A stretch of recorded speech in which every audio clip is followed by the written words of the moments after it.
Did you know your next million in revenue, fans, or customers is more likely to come from outside your home country? Your business needs to be geared toward this.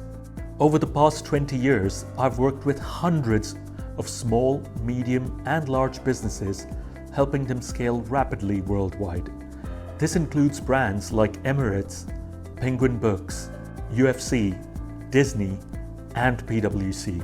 We're running a half-day online workshop where I'll explore how you can apply the processes and technologies used by successful modern businesses to scale internationally. The traditional school of thought lends itself to slow country-by-country growth, the need for hyper-personalization, and a rich understanding of local cultures. This takes time and money, but there is an easier way.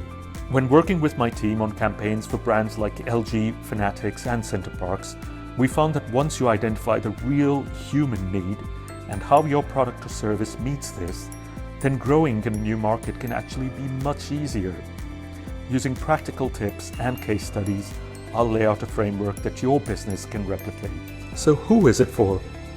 This course will be beneficial for marketing and business leaders in companies of all sizes, who are either considering or already in the process of growing their business across borders. It would also benefit companies who have some experience in operating across borders, but want to enhance and update their international marketing strategy. What will you learn?